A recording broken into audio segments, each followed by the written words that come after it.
बिस्मिल्लाहिर्रहमानिर्रहीम। अस्सलाम वालेकुम स्टूडेंट्स।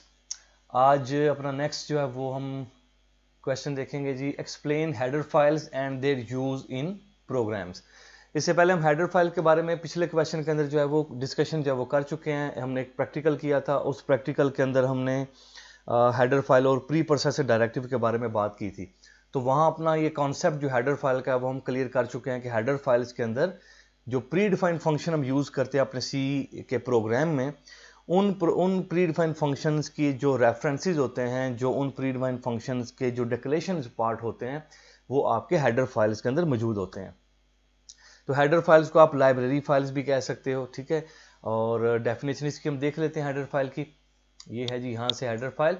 हेडर फाइल जो है वो कलेक्शन है, किस चीज़ की कलेक्शन है जी? स्टैंडर्ड लाइब्रेरी फंक्शंस की। और स्टैंडर्ड का वर्ड जब भी आएगा तो उससे मुराद क्या होगी? उससे मुराद देखें दो चीज़ें हैं, एक यूज़र और एक यूज़र डिफाइंड और एक स्टैंडर्ड। तो स्टैंडर्ड से मुराद वो तमाम चीज़ें जो लैंग्वेज डेवलपर्स ने जो है वो आपके लिए पहले से तैयार की हुई हैं, ठीक है जी, ताकि आप उनको यूज़ करके अपने जो प्रॉब्लम है उसके ऊपर मेन फोकस रख सकें, बजाय कि आप जो है वो आउट ऑफ द बॉक्स दूसरी चीज़ों के ऊपर भी जो है वो पहले उनको भी पहले रिजॉल्व करें। तो स्टैंडर्ड कीवर्ड की जब बात होगी या स्टैंडर्ड लाइब्रेरी फंक्शंस की बात होगी, तो उससे मुराद वो सारी चीज़ें होंगी जो प्री डिफाइन पहले से ही लैंग्वेज डेवलपर्स ने आपके लिए, जो आपकी सहूलत के लिए लैंग्वेज के अंदर जो है वो रखी हुई हैं, इंप्लीमेंट की हुई हैं। हेडर फाइल कलेक्शन है जी किसकी? लाइब्रेरी फंक्शंस की। कौन से library function? Standard library function. क्या करने के लिए जी? टू परफॉर्म डिफरेंट टास्क, मुख्तलिफ किस्म के टास्क परफॉर्म करने के लिए। There are many header files, कह रहे जी कि बहुत सारी हेडर फाइल्स जो हैं वो अवेलेबल हैं फॉर डिफरेंट पर्पसेज, मुख्तलिफ पर्पसेज के लिए बहुत सारी हेडर फाइल जो हैं वो अवेलेबल हैं। Each header file contain different types of pre defined function. Her header file के अंदर मुख्तलिफ टाइप्स के प्री डिफाइंड फंक्शन जो है वो मौजूद हैं। जैसा कि हमने एक प्रोग्राम जो है वो यहाँ ओपन किया हुआ है, ये वही हमारा प्रोग्राम है। तो आप देखिए इसमें दो हेडर फाइल हमने शामिल की हैं, एक है stdio.h और एक है conio.h। तो अगर मैं कहूँ ये printf एक प्री डिफाइंड फंक्शन है, तो इस printf फंक्शन की जो रेफरेंस है, इसकी जो डिक्लेरेशन है, वो आपको किस फाइल में मिलेगा? इसी stdio.h के अंदर आपको मिलेगा। तो मतलब कि अगर मैंने इस printf फंक्शन को अपने प्रोग्राम में यूज करना है, यहाँ इस printf फंक्शन को अगर मैंने यूज करना है, तो फिर मुझे हर सूरत जो है वो इस हेडर फाइल को अपने प्रोग्राम में इंक्लूड करना पड़ेगा, शामिल करना पड़ेगा। और उसके लिए मैं प्री प्रोसेसर डायरेक्टिव का इस्तेमाल करता हूं, यानी कि इंक्लूड का इस्तेमाल करता हूं। अब stdi जो है वो नाम से पता चल रहा है कि इनपुट आउटपुट फंक्शंस के लिए यूज होती है। कानियों के अंदर भी आपको मुख्तलिफ इनपुट आउटपुट फंक्शन जो है वो देखने को मिलेंगे। अगर आप मैथ्स के ऑपरेशन करना चाहते हैं अपने प्रोग्राम में, मैथमेटिक्स से जो है रिलेटेड, तो फिर आपको math.h ऊपर इंक्लूड करनी पड़ेगी। इस तरह bios.h है, dos.h है, बेशुमार आपको जो है वो हेडर फाइल जो है वो मिल जाती हैं सी लैंग्वेज की जो स्टैंडर्ड लाइब्रेरी है। तो आप उनकी डिटेल जो है वो देख सकते हैं, बुक से भी देख सकते हैं, ठीक है जी। और इवन दो आप इंटरनेट के ऊपर भी इन मुख्तलिफ हेडर फाइल्स की जो है वो उनको भी आप गूगल कर सकते हैं, देख सकते हैं कि वो किस मकसद के लिए यूज़ होती हैं। तो मतलब ये कि ये जो वो हमें कह रहा है कि हर हेडर फाइल के अंदर डिफरेंट टाइप्स के प्री डिफाइंड फंक्शन होते हैं। तो ये इसलिए कह रहा है, फॉर एग्जांपल अगर stdio आया तो stdio के अंदर प्रिंट एफ फंक्शन है जो कि प्री डिफाइंड फंक्शन है, जिसका काम आउटपुट करना है। स्कैन एफ फंक्शन है, इनपुट करना है। तो इन फंक्शन जो है ये डिफरेंट टाइप के दोनों फंक्शन है, लेकिन एक ही हेडर फाइल के अंदर जो है वो मौजूद है। इस तरह आगे वो ये भी कह रहा है कि many header files can be included in one program. बहुत सारी हेडर फाइल आप एक ही प्रोग्राम के अंदर जो है वो शामिल कर सकते हैं। जैसा कि हमारे केस के अंदर जो है हमने दो फाइल यहाँ जो है वो शामिल की हुई हैं, अपने तीन भी कर सकते हैं, चार भी कर सकते हैं। लेकिन एक चीज़ में याद रखिएगा, अगर आपको किसी हेडर फाइल की ज़रूरत नहीं है, आपने कोई प्री डिफाइंड फंक्शन उस हेडर फाइल का यूज़ नहीं करना, तो फिर आप उसको ऊपर शामिल भी नहीं करेंगे। क्योंकि अगर आप उसको करेंगे तो जब आपका machine code, object code generate होगा, तो आपका जो प्रोग्राम का साइज़ है ये उसके ऊपर भी इफेक्ट होगा। तो अल्टीमेटली वो साइज भी जो है वो आपका इंक्रीज होगा। तो ये नहीं है कि आपने कोई बेसिक सा प्रोग्राम भी बनाना है जिसमें फॉर एग्जांपल अगर कोई मैथ का आपने ऑपरेशन कोई जो है वो क्रिटिकल ऑपरेशन नहीं भी करना, और आपको जो मैथ.h के अंदर जो प्री डिफाइंड फंक्शन है वो नहीं भी चाहिए, तो आप ऊपर मैथ.h को इंक्लूड कर लें। अगर आप ऐसा करेंगे तो आपके प्रोग्राम का साइज भी इंक्रीज होगा। तो The header file must be included in the program before calling any of its function। तो बिल्कुल ये बात होता है कि अगर printf फंक्शन हमने कॉल करना है अपने सी प्रोग्राम में, जैसे कि आप उधर प्रोग्राम में देख सकते हैं, तो आपको मस्ट ऊपर जो है वो आपको stdio या जो भी इनपुट आउटपुट फंक्शन आप नीचे यूज कर रहे हैं उससे रिलेटेड हेडर फाइल आपको लाजमी ऊपर इंक्लूड करनी पड़ेगी, ठीक है, उस फंक्शन को कॉल करने से पहले पहले। एक्सटेंशन हेडर फाइल की क्या है वो हम ऑलरेडी जानते हैं, .h है, और कौन सा प्री प्रोसेस्ड डायरेक्टिव यूज होता है हेडर फाइल को शामिल करने के लिए, दैट इज इंक्लूड, हम इसके ऊपर बात कर चुके हैं। और कौन सी डायरेक्टरी है जिसके अंदर आपकी ये जो सारी लाइब्रेरी फाइल्स हैं, हेडर फाइल्स हैं, वो एग्जिस्ट करती हैं। मैंने लास्ट टाइम आपको वो व्यू करवा दिया था वो folder, and that is the include सब डायरेक्टरी। तो मैं आपको दोबारा दिखा देता हूं कि जो है वो सी के ऊपर हमने और सी के ऊपर टर्बो C3 और यहाँ इंक्लूड का फोल्डर, और इस फोल्डर के अंदर आपको सारी .h फाइल जो है हेडर फाइल आपको लाइब्रेरी फाइल जो है वो आपको नजर आ रही हैं। तो आप इनको ओपन भी कर सकते हैं, ये इनके अंदर सी लैंग्वेज का कोड ही लिखा हुआ है, लेकिन आप इनको अगर इनमें कोड को मॉडिफाई करेंगे, कुछ चेंज करेंगे या इनको डिलीट करेंगे तो फिर जाहिर बात है आपका प्रोग्राम जो है वो उसमें प्रॉब्लम आएगा कंपाइलेशन के दौरान। तो आप इन फाइल्स को जो है वो इनमें कोई किसी किस्म की चेंजिंग नहीं करेंगे। बताने का मकसद सिर्फ ये है ताकि आपको एक कॉन्सेप्ट क्लियर हो कि ये फाइल यहाँ फिजिकली एग्जिस्ट करती हैं। और सिंटेक्स क्या है वो हम ऑलरेडी सिंटेक्स दे चुके हैं। हैश हम यूज करते हैं प्री प्रोसेसर डायरेक्टिव इंक्लूड के लिए, और उसके बाद एंगल ब्रैकेट्स, और एंगल ब्रैकेट्स के अंदर हेडर फाइल का नाम, जैसे ये दो एग्जांपल है। तो ये भाई हेडर फाइल हमारे पास हो गए, और नीचे उसमें एग्जांपल भी दे दिया क्योंकि ये फाइल हम यूज कर रहे हैं ऊपर stdio। तो स्टैंडर्ड इनपुट आउटपुट, मैं बार बार इसको std, कुछ टीचर्स जब पढ़ा रहे होते हैं तो जाहिर बात है इसको अपने हिसाब से बोलते हैं, कुछ इसको स्टूडियो बोल देते हैं, कुछ इसको stdio बोल देते हैं। ओवरऑल मतलब है कि इसमें आपने सिर्फ ये देखना है कि ये फाइल जो है वो करती क्या है, किस मकसद के लिए। तो आप इसको स्टूडियो बोलें या stdio बोलेंगे, इसमें कोई फर्क नहीं पड़ता। बहरहाल ये एक standard input output pre defined function की हेडर फाइल है। इस तरह math.h है, इसके अंदर आपको मैथमेटिकल फंक्शन जो है वो मिलेंगे। तो एग्जांपल भी उसने दो आपको दे दी। उसके बाद नेक्स्ट, और ये बड़ा इंपॉर्टेंट शॉर्ट क्वेश्चन है, very important short question, very important short question. उसके बाद नेक्स्ट शॉर्ट क्वेश्चन हमारे पास आ गया main function, very important short question. ये सारे इंपॉर्टेंट शॉर्ट क्वेश्चन है। तो मेन फंक्शन की डेफिनेशन भी देख लेते हैं। इसको भी हमने ऊपर जो 4 पॉइंट हमने बेसिक स्ट्रक्चर ऑफ प्रोग्राम हमने एक लॉन्ग क्वेश्चन किया था, उसमें मेन फंक्शन का भी जिक्र आया था, और इसके ऊपर भी हम प्रैक्टिकली काफी बात कर चुके हैं। उसको एक शॉर्ट क्वेश्चन की शक्ल में दोबारा रीड कर लेते हैं। मेन फंक्शन वो जगह है जहां से आपका सी का प्रोग्राम स्टार्ट होता है। जब प्रोग्राम एग्जीक्यूट होता है तो प्रोग्राम का जो कंट्रोल है वो सबसे पहले एंटर होता है मेन फंक्शन में, और शुरू कर देता है एग्जीक्यूट करना उसकी स्टेटमेंट्स को। हर प्रोग्राम जो है उसमें मेन फंक्शन का होना लाजमी है, मस्ट होना चाहिए। हर प्रोग्राम में आपके मेन फंक्शन का होना लाजमी है।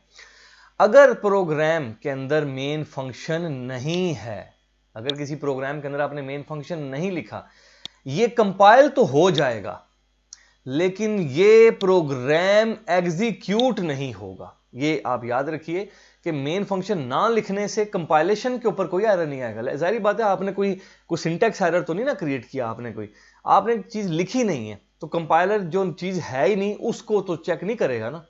कंपाइलर तो उसको चेक करेगा जो चीज मौजूद है, आपने लिखी स्टेटमेंट सेमीकोलन नहीं लगाया तो वो उसको चेक करेगा, कहेगा आपने सेमीकोलन नहीं लगाया। लेकिन एक चीज आपने लिखी नहीं है तो वो कंपाइलेशन के ऊपर जो है उसके ऊपर आपसे कोई पूछगछ नहीं है। कंपाइल टाइम के ऊपर कोई एरर नहीं आएगा अगर आपने मेन फंक्शन नहीं लिखा। लेकिन फायदा क्या, आपका प्रोग्राम भी एग्जीक्यूट नहीं होगा। तो मेन फंक्शन इस लिहाज से लाजमी है। ऐसे ही जैसे आप किसी को कहें कि भाई जो है वो तुमने काम करना है, तो वो कहे जी मैं बिल्कुल करने के लिए तैयार हूं। तो आप कहो जी आप काम करो, आप ये काम करो, तैयार है, कोई एरर नहीं है, कोई कंपाइल टाइम एरर नहीं है, लेकिन आप उसको भाई बताएं भाई कहां से काम शुरू करना है। तो मेन फंक्शन आपके सी प्रोग्राम का वो जगह है, वो पार्ट है जहां से आपका सी प्रोग्राम स्टार्ट होगा चलना। फॉर एग्जांपल ये हमने जो है वो ये यहां आप देख सकते हैं, तो ये मेन फंक्शन हमारे यहां से स्टार्ट हो गया, यहां से मेन फंक्शन स्टार्ट हो गया। तो जैसे कंट्रोल एंटर होगा यहां तो सबसे पहले वो स्टेटमेंट को चलाएगा, फिर इस स्टेटमेंट को, फिर इसको, फिर इसको, फिर इसको एंड सो ऑन। जिस तरतीब से ये स्टेटमेंट लिखी हैं उसी तरतीब से चलाएगा ना उनको। मतलब ये नहीं होगा कि पहले वो जो है वो क्या कह लें उसको कि इस लाइन को एग्जीक्यूट करे और इस लाइन को एग्जीक्यूट करने के बाद वो फिर इसको स्किप कर दे, इसको भी ना चलाए, इसको भी ना चलाए, फिर इस लाइन को एग्जीक्यूट कर दे, ऐसा नहीं होगा। ठीक है जी। तो आपका जो प्रोग्राम है वो जो है वो स्टेटमेंट बाय स्टेटमेंट एक ऑर्डर में चलेगा, उसी ऑर्डर में जिस ऑर्डर में उसको आपने लिखा है। पहले ये स्टेटमेंट चलेगी, फिर ये चलेगी, फिर ये स्टेटमेंट एग्जीक्यूट होगी, फिर ये होगी, एंड सो ऑन। ठीक है जी, आगे वो चलता जाएगा। ऐसा नहीं होगा पहली स्टेटमेंट के बाद सातवीं स्टेटमेंट जो है वो एग्जीक्यूट हो जाए। तो प्रोग्राम उसी ऑर्डर में लिखा, जिस ऑर्डर में लिखा गया है उसी ऑर्डर में एग्जीक्यूट भी होगा। तो ये हो गया हमारे पास, any number of statement can be written in the body of the main function. जितनी मर्जी स्टेटमेंट लिखें आप, और बॉडी किस में इनक्लोज होगी जी? बॉडी आपकी इनक्लोज होगी ब्रैकेट्स के अंदर, जिनको हम क्या कहते हैं? डेलीमीटर्स कहते हैं। आगे उसने वो सिंटेक्स बता दिया आपके मेन फंक्शन का। मेन फंक्शन लिखा कैसे जाता है? तो आपने शुरू में वॉइड कीवर्ड एक लिखना है। क्यों लिखना है बाद में इसकी बात करेंगे जब हम फंक्शन वाले चैप्टर पे पहुंचेंगे। फिर आपने फंक्शन का नाम लिखा, that is a main function. Bracket के अंदर वॉइड लिखना ऑप्शनल है, लिखें ना लिखें आपकी मर्जी। और अब भी ये मैं ये कहूंगा कि ये लिखना, ये क्यों है लिखना वॉइड, ये भी हम चैप्टर नंबर 13 के अंदर जाके इंशाल्लाह देखेंगे, क्योंकि वहां फंक्शंस की बात होगी। तो फिल वक्त आप इसको यहां वॉइड लिखेंगे।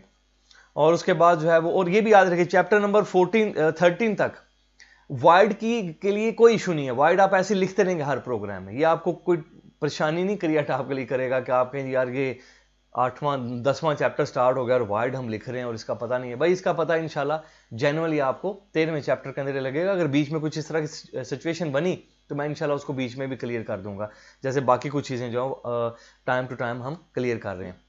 तो उसके बाद क्या हो गया? ब्रैकेट्स। और ब्रैकेट्स के अंदर क्या लिख दिया आपने? सारी सी की स्टेटमेंट, यानी body of the main function, जितनी भी उसके अंदर आपने स्टेटमेंट लिखनी है। Main function consist of the following. Main function जो है वो इन चीजों के ऊपर मुश्तमिल होता है। सबसे पहले क्या है जी? Definition of main function start with keyword void. तो भाई definition of main function, main function की डेफिनेशन से क्या मुराद है? ये हिस्सा, ये वाला, ये सारा हिस्सा जिसको मैंने ये सर्कल किया हुआ है, या ये ब्रैकेट से लेके यहां से लेके ये नीचे तक, या आप कह लें ये वाइड से लेके ये पूरा हिस्सा, ये पूरे फंक्शन को अगर हमने मेंशन करना हो तो हम कह सकते हैं ये फंक्शन डेफिनेशन है। यानी अगर मुझे को पूछे कि यार ये जो मेन फंक्शन लिखा हुआ है इसकी डेफिनेशन क्या है, तो मैं कहूंगा ये सारी इसकी डेफिनेशन ही है भाई, और क्या है। ठीक है जी। तो definition of main function start किससे होती है? वाइड कीवर्ड से। ये वाइड कीवर्ड ये इंडिकेट करता है type of the value that is returned by the function. तो यहां उसने थोड़ा सा आपको बता भी दिया है कि वाइड जो है वो कीवर्ड किस मकसद के लिए यूज होता है। मैं थोड़ा सा इसको क्लियर भी कर दूं, यहां कुछ ज्यादा ही हो गया। ठीक है जी, मैं क्लियर कर दूं यहां ये। तो यहां जो है वो कह रहा है जी वाइड जो कीवर्ड है, ये वाला कीवर्ड है, ये यूज किस मकसद के लिए होता है? ये हमें ये बताता है कि इस फंक्शन ने, जो भी फंक्शन है, अभी तो मेन है ना, कल को कोई और फंक्शन भी आप खुद भी लिखेंगे मेन की जगह। मेन की जगह हो सकता है नाम आप सम रख लें, ऐड रख लें। तो ये वाइड ये बताता है कि ये वाला फंक्शन जो है वो कोई वैल्यू रिटर्न करता है कि नहीं करता। और जब हम वाइड लिखते हैं तो वाइड का मतलब है रिटर्न नो वैल्यू।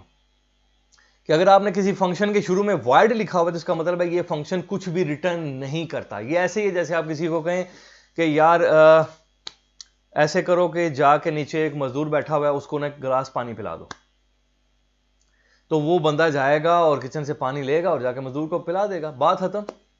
उसने वापस तो आपको तो कुछ नहीं दिया, उस बंदे ने, वो जो काम करने वाला है उसने तो वापस आपको कुछ नहीं दिया, आपको वापस वाइड। यानी ये जो आपने पूरा फंक्शन उसको परफॉर्म करने के लिए दिया है, इसके शुरू में क्या लिखा हुआ है? वाइड लिखा हुआ है, बस जाके पानी पिला दो, बात खत्म। लेकिन अगर आप उसको कहें यार उसको जाओ यार किचन में और मेरे लिए पानी लेके आओ, मुझे पानी पिलाओ, तो इसका मतलब वो जाएगा किचन में और एक गिलास पानी का लेके आपको वापस देगा, गिलास पानी का गिलास तैयार करके आपको वापस रिटर्न करेगा। तो वो जब रिटर्न करेगा तो फिर देखेंगे हम चैप्टर नंबर 13 के अंदर कि वो रिटर्न वाला फंक्शन कैसे होता है। और जो रिटर्न नहीं करता वो तो आपने देख ही लिया मेन फंक्शन की सूरत में। तो वाइड अगर लिखा हुआ है तो वाइड का मतलब है ये फंक्शन कुछ भी रिटर्न नहीं करता। वो एग्जाम्पल याद रखिएगा। कीवर्ड वाइड इन पैरेंथेसिस जो है वो इंडिकेट करता है कि फंक्शन जो है वो किसी किस्म का आर्गुमेंट भी एक्सेप्ट नहीं करता। अब ये वो बात है जो हम चैप्टर नंबर 13 में इंशाल्लाह देखेंगे। मैं अभी बहुत ज्यादा कंफ्यूज आपको नहीं करना चाहता कि जो आपने ये अंदर लिखा हुआ है वाइड, पहली बात तो है ये ऑप्शनल है, बेशक इसको आप ना लिखें, लेकिन अगर लिखा हुआ है तो इसका मतलब यह है कि ये फंक्शन किसी किस्म का कोई आर्गुमेंट, पैरामीटर, वैल्यू एक्सेप्ट भी नहीं करता। जो शुरू में लिखा हुआ है इसका मतलब है रिटर्न नहीं करता, और जो ब्रैकेट में लिखा हुआ है उसका मतलब है कोई वैल्यू एक्सेप्ट नहीं करता। ठीक हो गया? मतलब आप किसी को कहते हो कि यार ये आप पैसे लो और जाके जो है वो एक कोक की बोतल लेके आओ, तो आप इसका मतलब है ये जो फंक्शन है ये तो वैल्यू भी एक्सेप्ट कर रहा है। वैल्यू क्या? पैसे। तो पैसे देंगे तो बोतल आएगी ना भाई। और इसमें ऐसा हो सकता है कि मैं अगर ये कहूं कि भाई ये मुझसे पैसे लो और एक बोतल लेके उस मजदूर को पिला दो, तो आप मुझे बताएं कि ये फंक्शन सी लैंग्वेज में इसका एनालॉजी कैसे बनेगी। देखिए, मुझे को वापस कुछ चाहिए, मुझे वापस कुछ नहीं चाहिए, तो शुरू में क्या आएगा? वाइड आएगा। और ये फंक्शन का नाम क्या रख लिया हमने? बॉटल। ऐसे ही मिसाल आपको जरा समझाने के लिए। और मैंने उसको क्या दिए? पैसे दे दिए उसको। ठीक हो गया? ये मैंने उसको पैसे दे दिए, तो इसका मतलब वैल्यू दी मैंने, पैरामीटर मैंने पास किया, आर्गुमेंट मैंने जो है उसको दिया फंक्शन को। उसने मुझे नहीं बॉटल आके पिलानी, उसने मजदूर को पिलानी है। लेकिन अगर मैं कहूं कि यार ये पैसे लो और जाके बॉटल लेके आओ और मुझे पिलाओ आके, तो फिर वापस क्या होगा? फिर वापस क्या होगा? फिर बॉटल ही वापस होगी। तो रिटर्न में क्या आ जाएगी? बॉटल। फंक्शन का नाम भी क्या? बॉटल। और पैरामीटर हैं बिल्कुल पैसे मैंने अभी दिए, और ये पैसे भी हो गए। समझे बात की? तो ये फंक्शन इस तरह की पूरा सिनेरियो इंशाल्लाह हम चैप्टर नंबर 13 में भी देखेंगे। उसके बाद आ गया the body of the main function, जो है वो ब्रेसिस के अंदर होती है, ब्रैकेट्स के अंदर, बिल्कुल सही। उसमें आपकी जो है वो सी लैंग्वेज स्टेटमेंट्स होती हैं, बिल्कुल ठीक हो गया।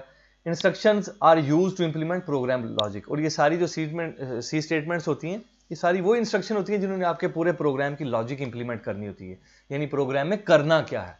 लॉजिक से मुराद ये ना कि आपने कोई प्रॉब्लम हल करना है तो उसको कैसे करना है, क्या क्या स्टेप्स आपने उसमें परफॉर्म करना है, तो उसको हम लॉजिक कहते हैं प्रोग्राम की। वो लॉजिक आप अच्छी भी लगा सकते हैं, बुरी भी लगा सकते हैं, वो तो डिपेंड करता है कि आप कितने एफिशिएंट हैं किसी प्रॉब्लम को रिजॉल्व करने के लिए। तो ये हो गया हमारे पास मेन फंक्शन का एक शॉर्ट क्वेश्चन, जिसमें काफी ज्यादा कुछ छोटे छोटे कॉन्सेप्ट भी आपके क्लियर हो चुके होंगे, बल्कि रिवाइज भी हो चुके होंगे। इससे पहले हमने क्या पढ़ा? Header file. उसके बाद हमारे पास मेन फंक्शन का इंपॉर्टेंट शॉर्ट क्वेश्चन, और उसके बाद एक और important short question, very important short question, and that is the C statements के बारे में वो कहते हैं आप क्या जानते हैं।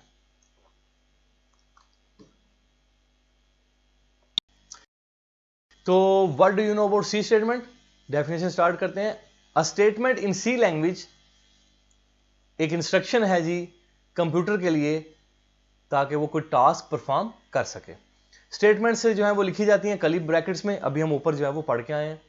कंप्यूटर परफॉर्म करता है इन इंस्ट्रक्शंस को one by one in the same sequence in which these instructions are written. तो हमारा कंप्यूटर जो है वो इन सारी इंस्ट्रक्शंस को, ये जो यहां से इंस्ट्रक्शंस हैं, इनको सेम उसी ऑर्डर में एग्जीक्यूट करेगा जिस ऑर्डर में ये लिखी हुई है। ये बात अभी हमने जो है वो पहले डिस्कस भी कर ली। और उसके बाद क्या कह रहा है? उसने एक एग्जांपल हमें दे दी है सी स्टेटमेंट की। तो ऑलरेडी हम एक प्रोग्राम दे चुके हैं, उसमें सारी वो सी स्टेटमेंट्स ही हैं। यहाँ उसने दो स्टेटमेंट लिखी हैं, दोनों प्रिंट एफ फंक्शन उसने यूज किए हैं। तो स्क्रीन के ऊपर क्या प्रिंट हो जाएगा? Hello world of C programming, और फिर क्या प्रिंट होगा? Programming makes life interesting. तो ये दो लाइनें आपकी उस कंसोल स्क्रीन के ऊपर, जो ब्लैक कलर की स्क्रीन है उसके ऊपर ये दो लाइनें प्रिंट हो जाएंगी। तो ये सी स्टेटमेंट्स हैं। सी स्टेटमेंट आप पहले भी देख चुके हैं इस प्रोग्राम के अंदर, ये सारी सी स्टेटमेंट्स हैं। ये वाली ये सी स्टेटमेंट है, इसको हम कहते हैं डिक्लेरेशन स्टेटमेंट।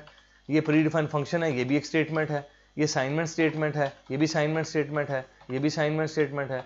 ये प्रिंट एफ स्टेटमेंट है।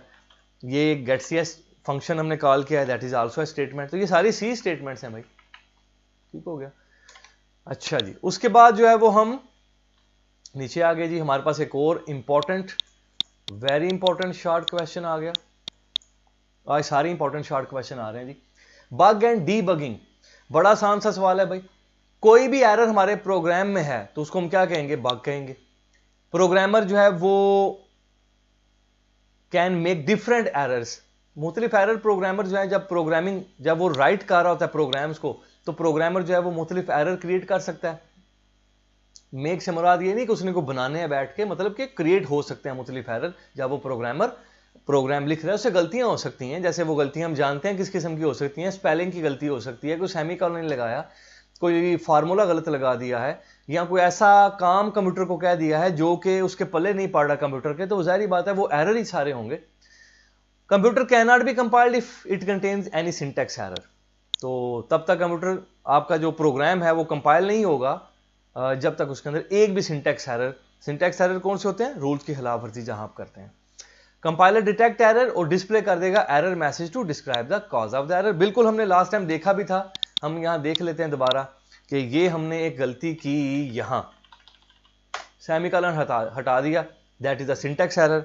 Alt F9 करता हूं कंपाइल करने के लिए, तो सीधा सीधा हमारे पास एक एरर आ गया, वो उसमें बता रहा है एक एरर है। एंटर प्रेस करूंगा तो वो मुझे बता रहा है कि लाइन नंबर 10 के करीब या लाइन नंबर 10 में ही स्टेटमेंट मिस कर रही है। किसको मिस कर रही है, सेमीकोलन को। डबल क्लिक करूं इसके ऊपर, डबल क्लिक करूं तो वो मुझे तकरीबन उसी लाइन के ऊपर ले जाएगा या उसके आसपास ले जाएगा। ये 100% नहीं होता, तो मैं इसको डबल क्लिक करता हूं और देखें वो मुझे तकरीबन उस लाइन के आसपास ले गया है। ये नहीं कि वो मुझे यहां लेके आया, यहां कर्सर आ गया, बल्कि कर्सर यहां है, इसका मतलब है कहीं यहीं एरर है। तो ये एरर आ गया, तो ये हमने एरर रिमूव कर दिया, अब कोई एरर आपके प्रोग्राम में नहीं रहा। और ये तो हो गई हमारे पास जो है वो बग की डेफिनेशन। और डीबगिंग की डेफिनेशन क्या है, error must be removed from the programme before it can be compiled. Compilation से पहले एरर रिमूव होने चाहिए, ठीक है जी, इससे पहले कि प्रोग्राम कंपाइल हो और एग्जीक्यूट हो। इस प्रोसेस कौन सा, एरर को ढूंढना और उनको रिमूव करना। बग्स मतलब एरर, क्या कहते हैं, डीबगिंग कहते हैं। तो डीबगिंग सिंपल है जी, एरर को रिमूव करना, ढूंढना और रिमूव करना, करेक्ट करना प्रोग्राम को, that is the debugging process. तो ये बग और डीबगिंग की डेफिनेशन भी हमारे पास होगी। उसके बाद आज का हमारा जो है important long question, very important long question भी इंपॉर्टेंट है, वो जो है वो आ चुका है हमारे पास, और इसको जो है हम रीड करेंगे। और ये हमारे चैप्टर का लास्ट सवाल है, ये भी खुशखबरी आपके लिए। सबसे बड़े बड़े जो चैप्टर हैं सी के, उनमें से एक बड़ा चैप्टर, पहला चैप्टर बेस सी लैंग्वेज की, और उसका लास्ट क्वेश्चन। तो ये शुरू करते हैं जी इसको जी। तो different types of error can occur while writing a C program. सवाल यह है कि कितनी टाइप्स के एरर जो हैं वो अकर हो सकते हैं, आ सकते हैं आपके प्रोग्राम में, और which one is the most difficult, और इन एरर्स में सबसे मुश्किल एरर कौन सा होता है, उसको ढूंढना और उसको रिमूव करना। कह रहे जी बताएं जरा हमें। तो हम शुरू करते हैं। डिफरेंट टाइप्स ऑफ एरर जो है वो आ सकते हैं जब हम सी का प्रोग्राम लिख रहे होते हैं, बिल्कुल जी आ सकते हैं।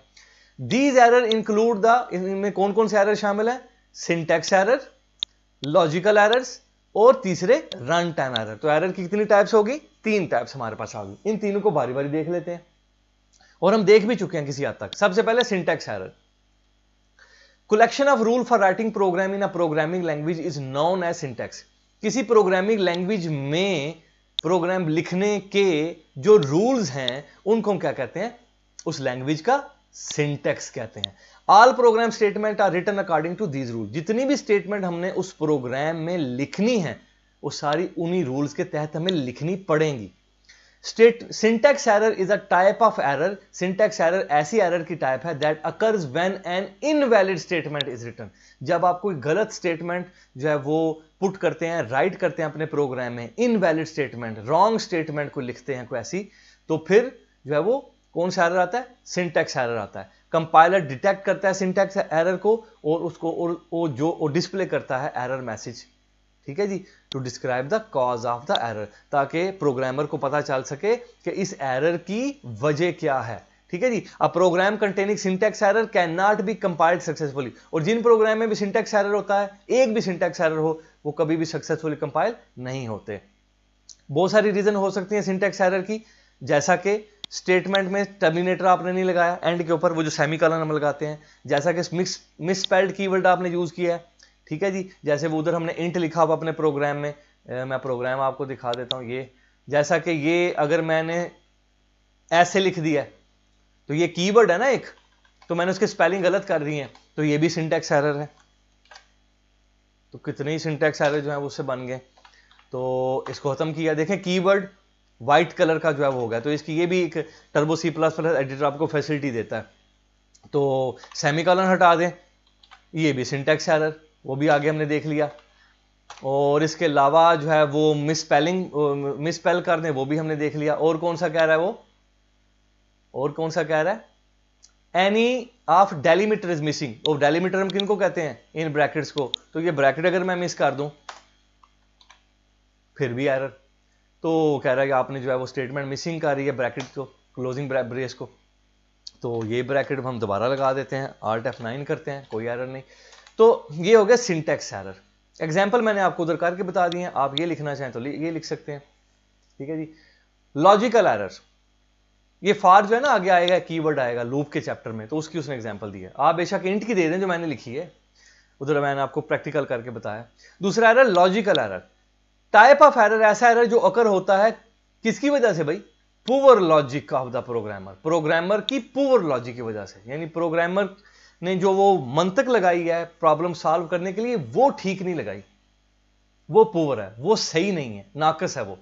तो उस एरर को हम क्या कहते हैं, लॉजिकल एरर कहते हैं। Statement with logical error may produce unexpected and wrong result in the program. तो ऐसी स्टेटमेंट जिनमें लॉजिकल एरर है, हो सकता है वो बड़े जो है वो अनएक्सपेक्टेड और बड़े रॉन्ग जो है वो इनकरेक्ट रिजल्ट जो है वो प्रोग्राम में क्रिएट करें। कैसे, वो भी हम देख लेते हैं। लॉजिकल एरर जो है वो मुश्किल होते हैं, इनको ढूंढना मुश्किल है, क्योंकि ट्रांसलेटर जो कंपाइलर है वो इन एरर्स को डिटेक्ट नहीं कर पाता। यार जब आपने एक फार्मूला गलत लिखा है, चीजें सब ठीक है, इंप्रेशन एक्सप्रेशन सब ठीक है, लेकिन फार्मूला गलत लिखा है, आपने गलत लिखा है ना। करना था 2+2, तो आपने 2+3 कर दिया, तो इसमें कंपाइलर की क्या गलती है, कंपाइलर इसमें से गलती क्या निकालेगा, वो तो इसमें से कोई गलती नहीं निकाल सकता। उसको तो लगेगा हो सकता है आपने 2+3 ही करना था, अब उसके बाद कोई गैप का इलम तो नहीं है कि कंपाइलर कहे नहीं भाई तुमने तो 2+2 ही करना था, तुमने 2+3 क्यों किया। तो ये तो रिजल्ट जो 5 है, आप कहीं यार रिजल्ट 5 नहीं 4 आना चाहिए था। तो आप सोचो ये कौन सा एरर है, तो भाई ये जो है ये लॉजिकल एरर है। आपके फार्मूला के अंदर जो एरर होता है आमतौर पे, आपने कोई कंडीशन गलत लगा दी है, उसकी वजह से कोई अनएक्सपेक्टेड जो है वो रिजल्ट आ गया, कोई रॉन्ग रिजल्ट आपके प्रोग्राम में आ गया, तो ये आपका लॉजिकल एरर है। जैसे उसने एग्जाम्पल दी है ना कि आपने कोई रॉन्ग कंडीशन यूज किया अपने प्रोग्राम में, लिखना था जो है a>5, तो आपने क्या लिख दिया a<5। तो जाहिर बात है दोनों में जमीन आसमान का फर्क है, दोनों कंडीशन के अंदर। ये कंडीशन भी इंशाल्लाह देखेंगे हम चैप्टर नंबर 11 के अंदर, जब हम आखिरी चैप्टर है हमारा, तो उसमें देखेंगे हम कि ये ग्रेटर देन ये कंडीशन कैसे लगाते हैं। बहरहाल यहां सिर्फ इतना ही याद रखेंगे, अगर आपने कोई रॉन्ग कंडीशन लगा दी तो इसमें कंपाइलर क्या गलती निकाले, वो तो नहीं, उसको क्या पता कि आप ये सोच रहे थे कि आपने एक >5 लिखना था और आपने <5 लिख दिया। इस तरह आपने कोई फार्मूला लगाना है एवरेज का, तो एवरेज का फार्मूला आपने ये लिख दिया। भाई एवरेज होता है टोटल को डिवाइड करते हो, जरब नहीं देते, लेकिन आपने जरब दे दी, मल्टीप्लाई कर दिया। तो अब इसमें कंपाइलर क्या गलती निकाले, कंपाइलर को इल्हाम तो नहीं हो जाना कि आप जो है वो एवरेज ही निकाल रहे थे। आपने लिखना तो ये फार्मूला था ना एवरेज का, लिखा आपने ये दिया। तो कंपाइलर जो है वो तो देखता है सिर्फ रूल्स को, वो आपके दिल की बातों को तो नहीं जानता कि आपने जहां यार यहां तो मल्टीप्लाई करना था, यहां डिवाइड करना था, आपने मल्टीप्लिकेशन कर दी, उसको क्या पता। उसके हिसाब से ये इंप्रेशन ठीक है कि टोटल जो वेरिएबल है उसको मल्टीप्लाई 5 से किया जा सकता है, बस उसके लिए इतनी बात ठीक है। ये उसको ये नहीं पता कि आपने अंदर जो है वो डिवाइड लिखना था तो आपने अंदर स्टार लिख दिया। तो फार्मूला में अगर गलती है तो ये that is the simply logical error, और उससे आपका रिजल्ट अनएक्सपेक्टेड होगा और गलत होगा। इन एरर्स को क्योंकि कंपाइलर डिटेक्ट नहीं कर पाता, और इन एरर्स को आपने पूरा प्रोग्राम एक दफा देखना पड़ता है, आपने यार गलती कहां की है, तो ये एरर ढूंढने मुश्किल भी होते हैं। The last one is the run time error.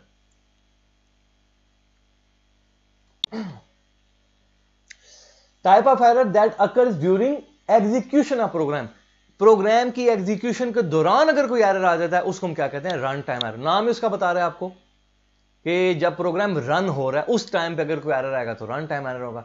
ये कैसे होता है, ये अकर होता है जब स्टेटमेंट आपके प्रोसेसर को या आपके कंप्यूटर को ऐसा हुक्म देती हैं, ऐसी डायरेक्शन देती हैं, ठीक है जी, किस चीज की, to execute an illegal operation, कि वो कोई इलीगल ऑपरेशन परफॉर्म करे। जैसा कि आप जो है वो किसी नंबर को 0 से डिवाइड कर देते हैं, तो जाहिर बात है उसका जवाब जो है वो तो कंप्यूटर जो है वो कैलकुलेट नहीं कर पाएगा, वो इन्फिनिटी है जो भी उसका जवाब, तो वो कंप्यूटर तो उसको कैप्चर नहीं कर पाएगा, तो वो जो है वो वहाँ ऑपरेशन छोड़ देगा, भाई ये मेरे बस की बात नहीं है, ये ऑपरेशन मैं परफॉर्म नहीं कर सकता। और ये चलते प्रोग्राम के दरमियान क्या होगा, प्रोग्राम उसी वक्त एरर दे के प्रोग्राम स्टॉप हो जाएगा, रुक जाएगा। Run time errors are detected and display by computer during execution. तो एग्जीक्यूशन के दौरान ही आपको ये रन टाइम एरर जो है वो डिस्प्ले हो जाएंगे, डिटेक्ट होंगे और डिस्प्ले भी हो जाएंगे।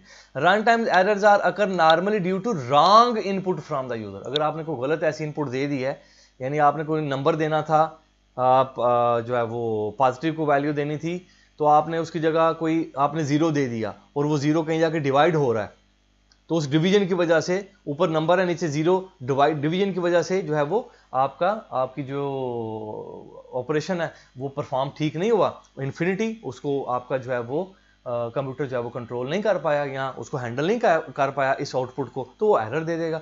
Computer stops executing program and display error message if run time है, तो उसी वक्त आपका कंप्यूटर जो है वो काम करना छोड़ देगा।